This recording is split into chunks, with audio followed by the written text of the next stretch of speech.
welcome back to a brand new day of Media Studies. Hope everyone is having a great one out there today. The weather is a little rainy, but that won't stop us from having a great time. Today, we have a special guest, Abigail Cobell. We're going to be asking her questions about her newly completed opening sequence titled The Pink Bow. Hopefully, she won't give too much away. Welcome in, Abby! Thank you so much for having me today. Yes, me and my group members did just finish our opening sequence of The Pink Bow, a new movie that should be out this fall. But no, we can't give too much away. No worries there. Could you at least give us a summary of your up-and-coming production? Of course. So, The Pink Bow takes place in a small town where a little girl named Nicole Anderson goes missing. So everybody basically knows everyone and everything that happens in this town, so how she could have gone missing is a mystery to both the parents and the teenagers, and everybody desperately wants to find her. Sounds great. I'm excited to see how it comes out. Today, on our show, we're going to ask you a couple of questions on the production of your opening sequence. All good? No problem. I'd be so glad to answer them whenever you're ready. Amazing. First things first. How does your product use or challenge conventions, and how does it represent social groups? My final product is in the genre horror. However, the opening sequence starts out more mysterious and action-like. This is common in many horror films. It is used to set up the plot and get the audience asking questions. It also uses sound effects that are seen in many horror films' opening sequences. A camera click and a typewriter are both heard in the background. This creates an eerie feeling, like leaving a pit in the audience's stomach. We also took common camera movements from these genres and incorporated them into our project, specifically a pan. This helps show movement as well as an entire setting, including all of the people in the scene. We did stray away from the genre a little as well. Typically, horror films include a lot of blood and gore, as well as violent weapons. We didn't include these in our opening sequence to keep it more lighthearted and focused on the missing poster. The poster is what we revolved the plot around. Our missing scene was also different than an average horror film. Since we were the actors, we decided to keep it real. Usually, a horror film would have dramatic costumes that make it obvious who the villain is and who the protagonists are. Rather, we decided to keep the audience wondering. They wouldn't be able to figure that out from the costumes, or even from the entire opening sequence. This would keep the audience engaged and watching throughout the entire film. Our final task represents kidnapping, as well as growing up in a small town where everyone knows everyone and everything.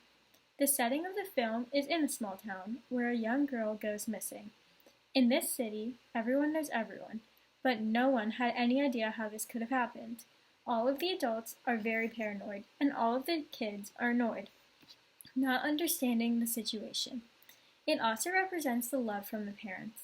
They show they care about their children by making sure they are safe and understanding not to trust anyone. This happens in real life more often than anyone thinks.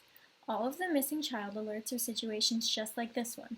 With missing posters everywhere, and everyone taking precautions, the situation is very realistic. People have been through this before and might relate to the characters, whether it's the adults or the teenagers. They could see themselves within the screen and either think that it was them during the time or maybe someone that they know. They might also think how nice it would have been to have someone like that during this period, or how draining it would have been to be with a certain character during that time. Fans of Stranger Things, It, and Riverdale would most likely be interested. Anyone who likes mysterious, action-packed horror films would enjoy this movie. How does your product engage with audiences, and how would you distribute it as a real media text?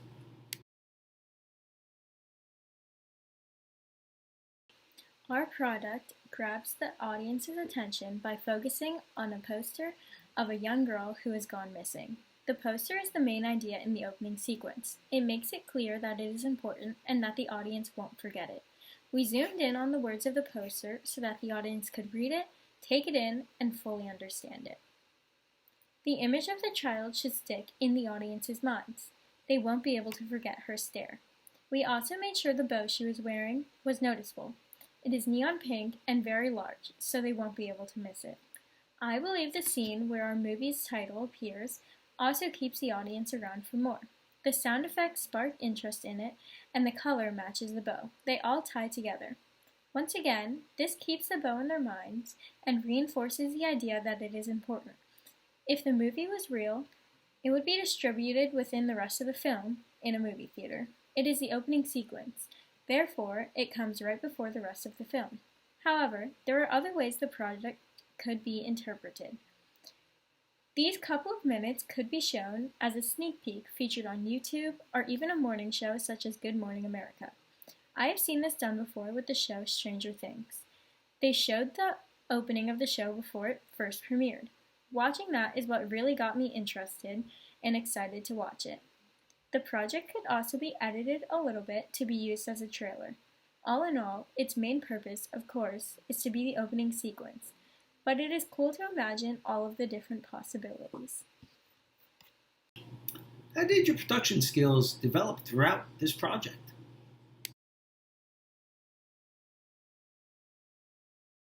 My production skills developed leaps and bounds in the making of this project. In fact, every project that I've done this year has advanced me further than I ever thought I could go. I always used to say that I was so bad at technology, so I'm glad that I've been able to learn so much and that this class could really push me out of my comfort zone. I learned a lot about lighting and sound during the filming of this project. This was the first one that my group and I had filmed in multiple different locations. This led to the lighting being slightly off and the background noises not all lining up. We had to overcome these two issues with lots of trial and error. Constantly sending the clips back and forth to each other to make sure no one could find any flaws. The sound specifically was probably the most difficult part. Since we are filming on the iPhone, the microphone that is built in is not meant for professional filming.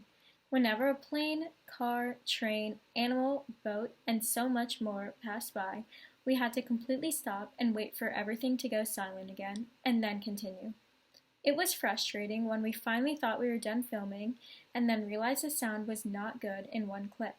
This meant we had to go back to the location, refilm, adjust the sound and lighting, and do it as many times as it took. From this experience, I can guarantee I do not want to pursue a career in any of these subjects, or filming in general. However, I did enjoy proof watching it. I am not sure if that is a real career, but I did find it very entertaining to watch the production over and over again and how it slowly changed and improved. On this subject, I learned how to actually proof watch and criticize work in order to make it better, also known as constructive criticism. This will help in the future with essays as well. I normally will just look for spelling mistakes. In this project, I learned how to actually dig deeper and find things that could be fixed to make it as best as it can be. Things like changing the music, sound effects, tone of the dialogue, and angles. This really interests me as I tried to watch the opening sequence as if I was someone else, for a different perspective. Furthermore, I learned how to use the application Keynote. I've used a MacBook computer for as long as I can remember, and not once did I open up Keynote until this project. I didn't even know what it was. I used it to record a typing word for a title scene. I typed the word "the" and put it in the font American typewriter. Using Keynote, I added the typing effect and then inserted it into iMovie. I know I will be using this effect for many other projects. I am excited to learn what other things I can do on this application. On the note of titles, I was also taught how to insert them into our scenes on iMovie. I would never have figured this out on my own if it wasn't for my group mates. We typed the title in the font and the color that we wanted into PowerPoint. Then we made the background green. This acts as a green screen, so when you insert it over the video clip, only the text stays. This part was actually really fun to me.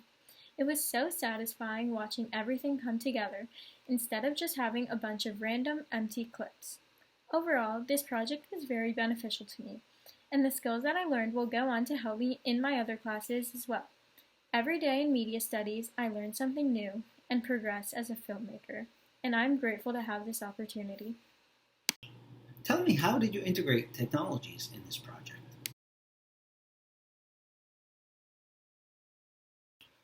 Technologies play such a big role in our world today. I could not imagine creating this project without them. Obviously, we had to use a camera. We used the iPhone 11. It was a great camera, but provided us with many difficulties. The microphone was not the best quality. Despite this, we still overcame the troubles of background sounds and hearing the dialogue. To edit, we used iMovie. This is a classic editing software that we have been taught to use since elementary school. However, within this project, we got deeper into its functions. We started using more complex ones and separate applications to assist us. For example, we used PowerPoint to create the titles. We wrote out our words on a green screen and then applied them into iMovie. The green disappeared and left us with our titles. We also used Keynote for a similar function. We wrote out "the" for our main title. In the app, we applied the typewriter effect to make it look like someone was typing it out right on the screen. We had to use the internet to discover how to manipulate Keynote to do what we imagined. We found a YouTube channel called Will Stinton, and that helped us get everything down to the timing correct. We also used the internet to find music for us. We tried emailing some artists and record labels, but received no response. So, we used a couple of different websites to get our music and sound effects on. It took a while to find a good one, but eventually we had our sounds. I used the streaming service Netflix to research the opening sequence of shows and movies that I thought would be similar to our film. I wish I could tell you how many times I rewatched the first 5 minutes of it.